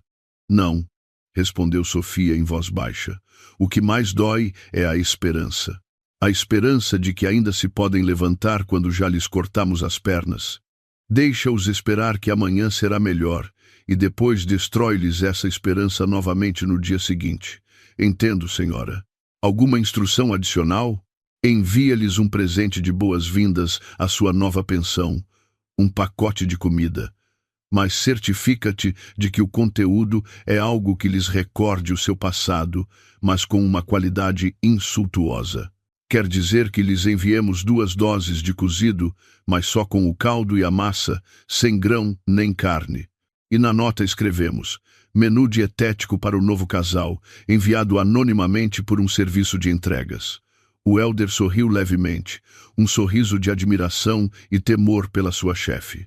Às suas ordens será executado de imediato. A primeira noite no seu novo lar, às 20 horas, a música aos berros do vizinho atravessava as finas paredes. O ar no quarto era sufocante e úmido. A pequena ventoinha apenas movia o ar quente. Ricardo jazia de barriga para cima, a olhar para as pás poeirentas. O estômago roncava-lhe. Não comiam desde o meio-dia. Querido, tenho fome, gemeu a Laura. Estava de costas para ele, encolhida. Então vai comprar comida. Há muitos sítios na entrada do beco, respondeu Ricardo bruscamente. Não quero sair. Havia uns tipos esquisitos a olharem para mim antes. Vai tu, queixou-se a Laura. Ricardo bufou, levantou-se e pegou na carteira. Restavam-lhe cerca de 350 euros. O que queres comer? Perguntou bruscamente. Apetecia-me sushi ou pelo menos uma pizza. Ricardo olhou-a com incredulidade. Estás louca? Uma dose de sushi custa o que precisamos para comer uma semana aqui. Sê consciente da realidade, Laura. Comemos um kebab. Não quero comida de rua. É nojento. Pensa no nosso bebê. A Laura começou a chorar novamente. Quando estavas com a Sofia, compravas-lhe comida cara. Comigo és um forreta. A Sofia tinha o seu próprio dinheiro. Tu és apenas uma parasita, gritou Ricardo. A sua emoção explodiu. A Laura ficou em silêncio, surpreendida. Ricardo respirou fundo. Compro-te algo decente, mas não sushi. Jantamos frango frito de uma cadeia aqui perto. Ricardo saiu batendo a porta. No estreito beco, caminhou com a cabeça baixa. Sentia que toda a gente olhava para ele. Quando regressou com um saco de frango frito, viu um pacote de comida pendurado no puxador da sua porta. Franziu o sobrolho, pegou no saco, cheirava a comida caseira. Havia uma nota. Leu-a sob a tênue luz do corredor. Menu dietético para o novo casal, de um velho amigo que se preocupa. O coração de Ricardo bateu com força. Reconheceu a letra da nota. Era a letra do Elder, mas ditada pela Sofia. Abriu o pacote com as mãos a tremer. Efetivamente, dentro só havia um caldo aguado com alguns fios de massa, sem carne, sem grão, sem nada substancial. Era uma humilhação. Era uma mensagem simbólica. Só merecem comer os restos. Ricardo esmagou a embalagem. O caldo derramou-se pelo chão do corredor. A sua respiração estava ofegante. Sofia, és o diabo, rosnou ele. Entrou no quarto com o rosto sombrio. A Laura, ao ver que ele não trazia nada além de uma cara de zangado, protestou. Onde está a minha comida? Come ar, retorquiu Ricardo. Atirou-lhe o saco de frango frito. Come isso e não te queixes mais. Naquela noite, comeram em silêncio. A Laura comeu o frango enquanto chorava. Ricardo comeu com o olhar perdido, cheio de vingança. Lá fora, os ruídos da cidade tornaram-se a sua lúgubre canção de embalar. No dia seguinte, a realidade financeira começou a assediar o Ricardo. Levantou-se cedo, tomou um duche de água fria e vestiu a melhor camisa que lhe restava. — Onde vais? — perguntou a Laura. — Procurar trabalho. Procurar um empréstimo, respondeu Ricardo. Fica aqui, não gastes, não acendas a luz. Ricardo foi a uma loja de fotocópias para imprimir o seu currículo. O seu primeiro alvo, o seu amigo do peito, o David. O David era um parceiro de negócios a quem Ricardo frequentemente dava projetos da empresa da Sofia. Olá, Ricardo, como estás? Que estranho ligares tão cedo. A voz do David soava alegre. David, preciso de ajuda. Tenho um pequeno problema familiar. Preciso de um empréstimo ou, se tiveres algum projeto independente, estou disponível. Houve um silêncio. A alegria do David desapareceu. Bem, meu, ouvi alguns rumores. Tiveste problemas com a dona Sofia? Não são problemas, apenas um mal-entendido. Voltarei em breve, mas agora preciso de liquidez, mentiu Ricardo. Lamento muito, Ricardo. Não é que não queira ajudar-te, mas esta manhã recebemos um memorando interno. Todos os fornecedores estão proibidos de fazer negócios com o Ricardo Monteiro por um assunto de fraude e desfalque. Se te ajudar, a minha empresa pode perder o contrato com o Grupo Magalhães e, como sabes, esse contrato é 60% das minhas receitas. Ricardo ficou em silêncio. Apertou o telefone com força. A Sofia tinha-lhe realmente fechado todas as portas. David, somos amigos desde a universidade. Preciso disto para comer. Lamento, Ricardo. Tenho uma família para alimentar. Não posso arriscar. Muita sorte. Clique. Desligaram. Ricardo ligou a um segundo amigo. Um terceiro. Um quarto. A resposta foi a mesma. Ao meio-dia, Ricardo estava sentado, abatido num banco do parque. Tinha gasto 10 euros em chamadas para nada. Viu os altos edifícios da Avenida da Liberdade ao longe. De repente, o seu telemóvel vibrou. Uma mensagem de WhatsApp de um número desconhecido. Uma foto de Ricardo sentado pensativo no parque, tirada de longe. Depois, uma mensagem de texto. Vejo-te cansado, querido.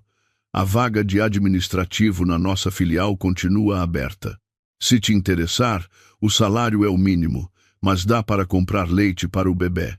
Liga para os RH se quiseres engolir o teu orgulho. Ricardo atirou o telemóvel para a relva. Gritou com todas as suas forças. Não lhe importava que as pessoas o olhassem como um louco. A sua vergonha tinha desaparecido. Só restava um denso desespero. Sabia que a Sofia o estava a observar. A Sofia desfrutava de cada segundo do seu sofrimento. De volta à pensão, à tarde, a Laura estava mortalmente aborrecida. O sinal de internet era péssimo. Apeteceu-lhe algo fresco. Fruta ou um gaspacho. Saiu do quarto. Lá embaixo, a dona Carmen via televisão aos berros. Saiu para o beco. Viu uma banca de fruta rodeada de moscas. Sentiu ainda mais nojo. Ao voltar, viu uma pequena loja de cosméticos. Os seus olhos brilharam. O seu produto de limpeza facial tinha acabado. Entrou. Na montra, havia produtos baratos. Não havia La Mer ou Sisley. Tem um produto de limpeza facial para a pele sensível? Perguntou a Laura. A empregada ofereceu-lhe um frasco de plástico rosa. Este é muito bom. Só 3 euros. A Laura revirou os olhos. 3 euros. O seu produto de limpeza facial custava 100, mas o seu rosto estava pegajoso. Procurou na sua carteira. Restavam-lhe 5 euros do dinheiro que o Ricardo lhe deu. Comprou-o. No quarto, lavou o rosto na mal-cheirosa casa de banho. Ao aplicar o sabonete barato, sentiu uma picada. Calor. Ah! Gritou a Laura. Enxagou rapidamente. A pele do seu rosto avermelhou e surgiram borbulhas. A minha cara. O que é que se passa com a minha cara? Gritava histericamente. A água de lá não era adequada para a sua pele habituada a tratamentos de clínica e o sabonete barato provavelmente continha ingredientes agressivos. O Ricardo chegou quando a Laura chorava, aos gritos em frente ao espelho. O que é que se passa agora? Gritou Ricardo, cansado após um dia de rejeições. Olha, Ricardo, a minha cara está destruída, a água daqui está suja, o sabonete é péssimo. Quero ir ao dermatologista. Pede dinheiro a Sofia ou vende um rim, mas faz alguma coisa. Não quero ser feia. Ricardo olhou para o rosto vermelho e inchado da Laura. Em vez de compaixão, sentiu náuseas. Dermatologista. Ricardo riu amargamente. Escuta, Laura, amanhã não sabemos se teremos para comer e tu preocupas-te com a tua cara. Marido inútil. A Laura atirou-lhe o frasco de sabonete. Arrependo-me de me ter casado em segredo contigo. Se soubesse, teria continuado a ser a amante do senhor Nuno. Plaf! Uma forte bofetada aterrou na bochecha da Laura. Silêncio. A Laura tocou na bochecha com os olhos arregalados. Ricardo estava de pé com a respiração ofegante. A mão trêmula acabara de bater numa mulher grávida. Mas as palavras da Laura acabavam de destruir os últimos vestígios do seu ego masculino. Não voltes a mencionar outro homem à minha frente, sibilou Ricardo. Perdi tudo por ti. A minha fortuna, a minha carreira, a minha perfeita esposa legal. Por ti, um lixo como tu. Ricardo virou-se, pegou numa almofada e saiu do quarto. Onde vais? Ricardo, gritou a Laura. Dormi lá fora. Estou farto de ver a tua cara. Ricardo bateu com a porta novamente, deixando a Laura a chorar sozinha no estreito quarto, com o rosto desfeito e o coração partido. No corredor escuro, Ricardo encolheu-se sobre uns jornais, tentando dormir, rodeado de mosquitos, lamentando o seu destino. E ao longe, no ecrã de uma câmara de segurança, a Sofia sorria satisfeita. A fase de isolamento terminou, murmurou Sofia. Próxima fase, a fome. 3 semanas tinham passado desde que Ricardo e Laura foram expulsos do seu paraíso. 3 semanas que pareceram 3 séculos. O quarto da pensão parecia agora ainda mais pequeno e sufocante. O ar estava viciado. Um monte de roupa suja acumulava-se num canto. Ricardo estava sentado na beira do colchão afundado. Estava mais magro, as suas maçãs do rosto marcadas. As suas camisas de marca tinham sido vendidas numa feira da ladra. Agora só usava uma t-shirt básica e uns calções. Querido. A voz da Laura soou fraca debaixo da manta. Ricardo virou-se. A condição da Laura era muito pior. O seu rosto, antes impecável, estava cheio de marcas vermelhas inflamadas. A infecção tinha se transformado em pequenos furúnculos purulentos. O quê? Respondeu Ricardo com voz rouca. Dói-me muito a barriga, Ricardo. Cólicas, e a cara arde-me. Pica como se me estivessem a queimar. Aguenta. Estou a pensar, cortou Ricardo. A pensar em quê? Precisamos de um médico. Acabou-se-me a pomada. A Laura começou a chorar. Dinheiro. De onde é que eu tiro o dinheiro, Laura? Estamos a zeros. Restam-nos 5 euros na carteira. Só dá para comer um dia. O dinheiro da venda do relógio e o dinheiro vivo tinham se evaporado no aluguer, nos medicamentos da Laura e no seu estilo de vida ainda esbanjador durante a primeira semana. Vende mais alguma coisa tua. Os teus sapatos de cabedal. Já os vendi para pagar a luz, retorquiu Ricardo. Silêncio. Ricardo olhou para o seu dedo anelar esquerdo. Ali ainda brilhava uma última coisa. A sua aliança de casamento. A aliança de platina com um pequeno diamante. O símbolo do seu sagrado vínculo com a Sofia que traiu. Tentou tirar o anel. Custou-lhe. Finalmente, o anel saiu, deixando uma marca branca na sua pele. Saio um momento. Ricardo levantou-se. Querido, compra-me algo para comer quando voltares, por favor. Ricardo não respondeu, bateu com a porta e saiu para o calor de Lisboa. Numa joalharia, Ricardo deixou o anel sobre o balcão de vidro com a mão a tremer. Os papéis?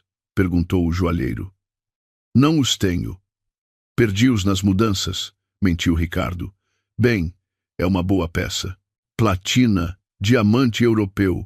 Mas sem papéis não posso pagar muito. 200 euros. Fundo-o. Ricardo olhou-o fixamente. Custou-me 2.500. Esse é o preço de loja. O preço de revenda é baixo e mais ainda sem papéis. Quer ou não. Ricardo cerrou o punho. €200 era uma humilhação, mas o rosto purulento da Laura e o seu próprio estômago vazio vieram-lhe à mente. De acordo. €200 em dinheiro. Agora. Ricardo saiu da joalharia com o dinheiro. Sentia-se vazio. O seu último vínculo com a Sofia tinha sido vendido para alimentar a sua amante. Comprou uma pomada antibiótica genérica e vitaminas pré-natais. Depois, comprou 2 menus do dia. Hoje queria comer um pouco melhor. Ao chegar à pensão, deu de comer a Laura, que estava deitada fracamente. "Querido, quanto dinheiro nos resta?" perguntou a Laura. Uns €180. Suficiente para 2 semanas se pouparmos, mas no próximo mês há que pagar a água. E tu não trabalhas? Vais continuar a ser um vadio? A pergunta apunhalou Ricardo. Centenas de currículos enviados, nenhuma resposta. O nome de Ricardo Monteiro estava na lista negra graças à rede da Sofia. "Amanhã trabalho", disse Ricardo de repente. "A trabalhar em quê? De diretor outra vez?" Os olhos da Laura brilharam. "Vais ver." Na manhã seguinte, Ricardo estava de pé em frente a uma obra em construção. O pó de cimento e o ruído das betoneiras receberam-no. Usava roupa comprada na Feira da Ladra. Dirigiu-se ao capataz. "Queres trabalhar? Tens corpo de escriturário. Não vais aguentar." "Preciso do dinheiro, chefe. Faço o que for preciso. Carregar cimento, misturar areia, o que for, desde que me paguem ao dia", suplicou Ricardo. A arrogância do diretor tinha desaparecido. "De acordo. Precisamos de um peão para subir a mistura de cimento para o 3º andar o dia todo com um balde. €50 por dia. O almoço está incluído. €50. Antes era o preço de um café e um croissant. Agora era o preço das suas costas durante um dia inteiro. "Aceito, chefe." O inferno de Ricardo começou. Na primeira hora, sentiu que os braços se lhe iam partir. O balde de cimento pesava 1 tonelada, tinha de subir e descer escadas de mão improvisadas com as pernas a tremer. Mais rápido." "O pedreiro está à espera", gritaram-lhe de cima. As suas mãos, antes macias, começaram a empolar-se. Ao meio-dia, durante a pausa, Ricardo sentou-se sobre um monte de tijolos. O seu corpo estava destroçado. Olhou para o seu almoço, arroz, lentilhas e um pedaço de pão duro. Comeu-o com as mãos sujas de cimento. A fome não o deixava pensar na higiene. Enquanto comia, um luxuoso sedã preto passou lentamente em frente à obra. A janela traseira estava entreaberta. Ricardo engasgou-se. Dentro do carro estava sentada a Sofia, a sua esposa, a falar ao telefone. Parecia séria, mas bonita e cuidada. O carro estava a apenas 5 metros de onde Ricardo estava sentado no chão como um pedinte. Ricardo virou-se rapidamente, escondendo o rosto. Uma vergonha avassaladora atingiu-o. "Não me vejas! Não me vejas!" gritava a sua mente. O carro passou. A Sofia não se virou. Para ela, os operários da construção eram apenas parte da paisagem urbana. Naquela tarde, Ricardo voltou para casa com o corpo feito em pedaços. No seu bolso havia €50 amarrotados. Entrou no quarto. "Por que é que demoraste tanto? Onde está o meu jantar?" gritou a Laura. Ricardo atirou a nota para o chão. "Aí tens o dinheiro. Compra-o tu", desabou no colchão. A Laura apanhou a nota com nojo. "Só €50. Em que é que trabalhaste para ganhar esta miséria?" "Sou um peão, Laura. Um peão de obra." "Contente?" Silêncio. A Laura ficou boquiaberta. "Um peão. O meu marido. Um peão. Que vergonha. E se as minhas amigas descobrem?" "Que amigas?" sussurrou Ricardo com acritude. "As da alta sociedade que te bloquearam ou as que se riem de nós no WhatsApp?" A Laura ficou calada e começou a chorar novamente. "Não consigo viver assim, Ricardo. Quero voltar à minha vida de antes. Desfruta, Laura. Este é o paraíso que construímos sobre as lágrimas da Sofia. Desfruta de cada segundo." Ricardo adormeceu de exaustão. Entretanto, num restaurante de luxo, a Sofia jantava com o seu advogado. O processo de divórcio está em andamento, Dona Sofia. A primeira citação foi enviada para o endereço do Sr. Monteiro, mas, claro, foi devolvida. Enviaremos um estafeta para o localizar. Não é preciso, senhor advogado, sorriu Sofia. Sei exatamente onde ele está. Sofia mostrou-lhe uma foto tirada naquele meio-dia. A foto de um Ricardo sujo e derrotado a carregar cimento. O advogado abanou a cabeça. Que queda tão rápida! De diretor a peão em menos de um mês. Isso chama-se karma instantâneo. Mas isto ainda não acabou. 50 euros por dia não serão suficientes para o parto da Laura, que em breve precisará de atenção médica. Quando isso acontecer, o Ricardo fará algo desesperado, e quando o fizer, é aí que nos certificaremos de que ele acaba atrás das grades. De volta à pensão à meia-noite, a Laura acordou com uma dor aguda no abdômen. Não era uma cólica normal. Ricardo, Ricardo! Sacudiu o corpo do seu marido. Ricardo, dói-me! Há sangue! Gritou histericamente ao ver uma mancha de sangue fresco no lençol. Ricardo acordou de um salto. O quê? Sangue, Ricardo. O bebê! Gritou a Laura de dor. Ricardo entrou em pânico. Sabia que era um mau sinal. Para o hospital agora. Ricardo pegou na Laura nos braços, correu pelas escadas. No beco deserto não havia táxis. Ajuda, por favor, gritou. Um vizinho com uma mota com sidecar saiu. A minha mulher está a sangrar. Leve-nos ao hospital mais próximo, por favor. Dentro do veículo, a chocalhar, Ricardo abraçava a Laura, que começava a perder a consciência. Ao chegar às urgências do hospital público, as enfermeiras levaram a Laura. Ricardo foi detido na administração. Familiar do paciente tem seguro? Não. Então, precisa de um depósito. Mínimo 3.000 euros para uma curetagem ou internamento por hemorragia. 3.000 euros. Os joelhos de Ricardo fraquejaram. No seu bolso só lhe restavam 100 euros. Só tenho 100, senhora. Por favor, atendam-na primeiro. É uma vida humana. Lamento, senhor. São as regras. Procure o resto do dinheiro. Entretanto, estabilizaremos a paciente no corredor. Ricardo recuou. Viu a Laura numa maca num corredor apinhado, a gemer de dor sem atenção séria. Precisava de mais 2.900 euros. Agora, saiu do hospital. A sua mente estava em branco. O seu coração escuro. Do outro lado da rua, viu uma loja de conveniência aberta 24 horas, vazia. Apenas uma jovem empregada, com aspecto sonolento. O diabo sussurrou-lhe uma ideia louca, uma ideia que o transformaria de pobre em criminoso. Ricardo apanhou um tijolo do chão, atravessou a rua em direção à loja. Dá-me o dinheiro rápido! Gritou Ricardo com a voz embargada. Agitou o tijolo com a mão a tremer. A empregada gritou, recuando assustada. Preciso do dinheiro. A minha mulher está a morrer. Rápido! Mete-o num saco. A rapariga, aterrorizada, esvaziou o dinheiro da caixa. Ricardo arrebatou o saco, mas antes que pudesse virar-se, a porta automática abriu-se. Entraram 2 polícias a apontarem-lhe as armas. Atrás deles estava o Helder com o rosto impassível, segurando um telemóvel. A Sofia tinha colocado vigilância 24 horas, mãos ao alto. Largue a arma! Gritou um polícia. Ricardo ficou paralisado. O tijolo caiu-lhe da mão. Só queria ajudar a minha esposa, gemeu ele enquanto o deitavam ao chão e o algemavam. Ao mesmo tempo, no hospital, a Laura esperava. Ninguém a levava para o bloco operatório. O Ricardo não voltava com o dinheiro. Uma enfermeira aproximou-se, mas com más notícias.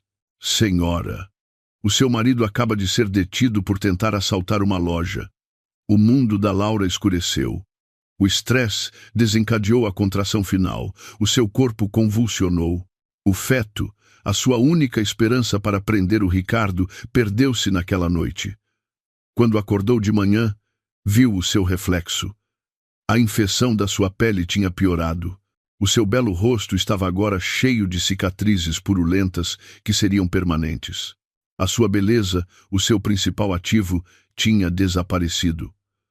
2 dias depois, na esquadra, Ricardo estava sentado na sala de interrogatórios.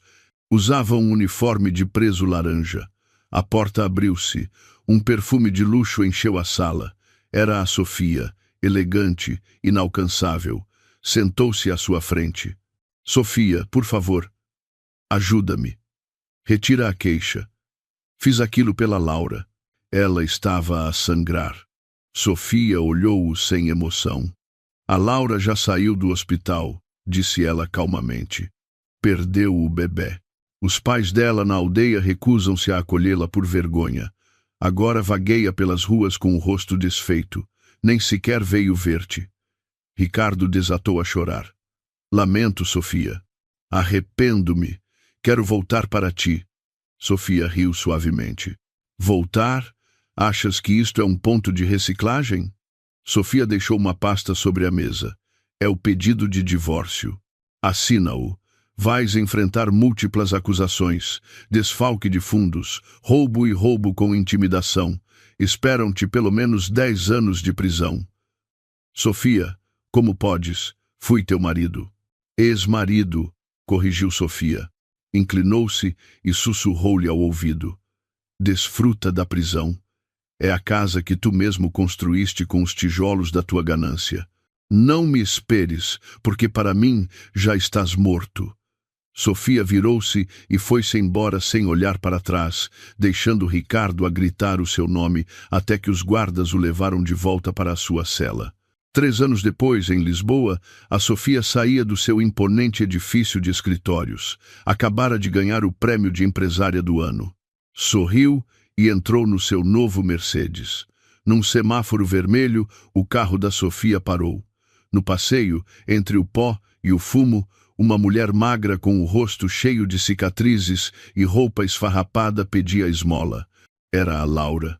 E não muito longe dali, atrás dos altos muros do estabelecimento prisional de Lisboa, um preso magro limpava as casas de banho do pavilhão. Era o Ricardo. Tornara-se o recadeiro de outros presos em troca de um cigarro.